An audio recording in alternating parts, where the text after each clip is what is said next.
Rương nẹ diêm phô Giúp đầm bông đỏ ngọc ngạt Ta môn chia bồ ró chùm na mà nẹ miênប្រវត្តិជាអ្នកក្លាហាននិងមិនខ្លាចអ្វីទាំងអស់ក្នុងភូមិជីវភាពខ្វះខាតបានបង្ខំគាត់ឲ្យទទួលការងារជាអ្នកយាមភ្នូនៅទីស្មសានចាស់ដាច់ស្រយាលមួយក្បែរព្រៃភ្នំយប់ដំបូងបានមកដល់ភាពស្ងាត់ជ្រោះគ្រប់ដណ្ដប់ទីស្មសានពន្លឺព្រះច័ន្ទរះភ្លឺចែងចាំងលើភ្នូនីមួយតាមមិនអង្គុយតែម្នាក់ឯងនៅខ្ទមតូចចាស់ទ្រុឌទ្រោមរបស់គាត់ដៃកាន់ចង្គៀងប្រេងកាត់ភ្លឺព្រាខ្យល់បក់រំភើយបន្លឺសំឡេងស្លឹកឈើគ្រឹះធ្វើឲ្យបរិយាកាសកាន់តែត្រជាក់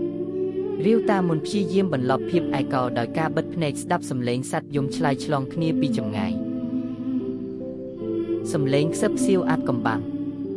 យប់កាន់តែជ្រៅស្រាប់តែតាមុនឮសំឡេងខ្សឹបខ្សៀវតិចបន្លឺឡើងពីទីខាងភ្នូចាស់មួយដែលគេលែងស្គាល់ម្ចាស់គាត់បើកភ្នែកក្រឡេកមើលជុំវិញតែមិនឃើញមានអ្វីខុសប្រក្រតីឡើយគាត់គិតថាខ្លួនឯងប្រហែលជាត្រចៀកស្រាលពេកប៉ុន្តែសំឡេងខ្សឹបខ្សៀវនោះនៅតែបន្លឺឡើងជាបន្តបន្ទាប់ពេលខ្លះដូចជាឈ្មោះនរណាម្នាក់ពេលខ្លះទៀតដូចជាការធ្ងោតិចភាពភ័យខ្លាចចាប់ផ្ដើមរាលដាលចូលក្នុងចិត្តរបស់តាមុនបន្តិចម្ដងគាត់កាន់ចង្គៀងដាសំដៅទៅភ្នូដែលមានសំឡេងខ្សឹបខ្សៀវនោះបន្លឺឡើង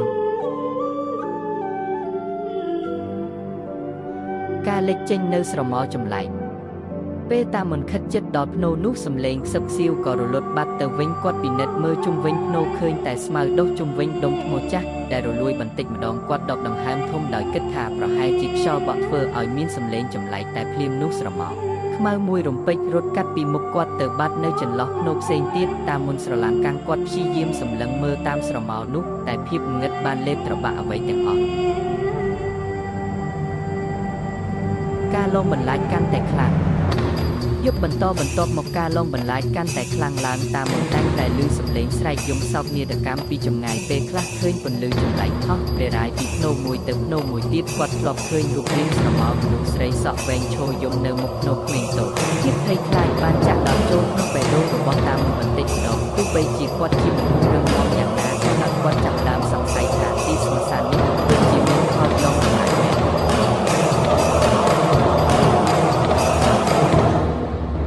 អង្កេតរកការពិតតាមុនមិនអាចទ្រាំទ្រនឹងការលងបន្លាចបែបនេះទៅទៀតបានទេគាត់សម្រេចចិត្តស៊ើបអង្កេតរកការពិតនៅពីក្រោយរឿងរ៉ាវអាថ៌កំបាំងទាំងនេះគាត់ចាប់ផ្ដើមសួរនាំអ្នកស្រុកចាស់អំពីប្រវត្តិនៃទីស្មសាននេះគាត់បានដឹងថាភ្នូចាស់ដែលគាត់ឮសំឡេងខ្សឹបខ្សៀវនោះជាភ្នូរបស់នារីម្នាក់ដែលបានស្លាប់ទាំងវ័យក្មេងដោយសារជំងឺចម្លែកហើយគេជឿថាព្រលឹងនាងមិនបានទៅណាឆ្ងាយនោះទេចំណែកឯភ្នូក្មេងតូចនោះជាកូនរបស់នាងដែលបានស្លាប់ក្រោយនាងមិនយូរប៉ុន្មានការបង្ហាញខ្លួនពេញលេញយប់មួយខណៈពេលដែលតាមុនកំពុងយាមភ្នូដូចសពដងភ្លាមនោះខ្យល់បក់ខ្លាំងខុសពីធម្មតាចង្គៀងប្រេងកាតរបស់គាត់រលត់បាត់ឈឹងភាពងឹតគ្រប់ដណ្ដប់គ្រប់ទីកន្លែងស្រាប់តែសំឡេងយំសោកយ៉ាងខ្លាំងបន្លឺឡើងក្បែរគាត់ឮសំឡេងខ្សឹបខ្សៀវច្បាស់លាស់ឬនៅត្រចៀកថាមហេតុអ្វីទុកខ្ញុំចោលកូនខ្ញុំតាមុនបើកភ្នែកធំឃើញច្បាស់នៅរូបរាងស្ត្រីស្លៀកពាក់សក់វែងបន្លយមុខស្លេកស្លាំងឈរយំនៅពីមុខគាត់ដៃរបស់នាងលូកមករកគាត់ហាក់ដូចជាចង់សុំជំនួយ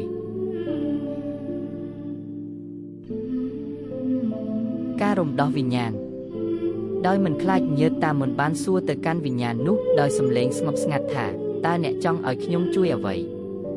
វិញ្ញាណនោះបានប្រាប់គាត់ថានាងមានទុក្ខមិនសុខដោយសារតែមិនអាចលាកូនជាទីស្រឡាញ់របស់នាងបានត្រឹមត្រូវតាមមិនបានយល់ពីទុក្ខសោករបស់នាងហើយគាត់បានសន្យាថានឹងជួយរៀបចំពិធីឧទ្ទិសកុសលឲ្យនាងនិងកូនរបស់នាងភាពស្ងប់សុខត្រឡប់មកវិញតាមុនបាននិយាយប្រាប់រឿងរ៉ាវទាំងអស់នេះទៅកាន់អ្នកស្រុកហើយពួកគេបានរួមគ្នារៀបចំពិធីបុណ្យឧទ្ទិសកុសលដ៏ធំមួយនៅទីស្មសានបន្ទាប់ពីពិធីនោះរួចមកការលងបន្លាចនៅទីស្មសានក៏លែងមានទៀតតាមុននៅតែបន្តធ្វើជាអ្នកយាមភ្នូប៉ុន្តែគាត់លែងមានអារម្មណ៍ភ័យខ្លាចទៀតហើយគាត់មានអារម្មណ៍ថាគាត់បានជួយឲ្យវិញ្ញាណអត់ទាំងនោះបានទៅកាន់សុគតិភពទីស្មសានចាស់បានត្រឡប់ទៅជាទីកន្លែងដ៏ស្ងប់ស្ងាត់វិញដោយបន្សល់ទុកតែរឿងរ៉ាវអាថ៌កំបាំងដែលតាមុនតែងតែនឹកឃើញ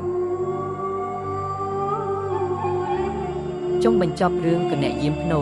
មិនត្រឹមតែជារឿងខ្មោចដែលធ្វើឲ្យអ្នកទស្សនាព្រឺព្រួចប៉ុណ្ណោះទេប៉ុន្តែវាក៏បង្ហាញពីទស្សនៈនៃសេចក្តីស្រឡាញ់របស់ម្ដាយចំពោះកូនការអាណិតអាសូរចំពោះអ្នកដែលបានស្លាប់និងជំនឿលើវិញ្ញាណដែលនៅតែមានវត្តមាននៅជុំវិញខ្លួនយើងសូមចុច Subscribe ឬចុចជាវដើម្បីទទួលបានវីដេអូថ្មីៗជាច្រើនទៀត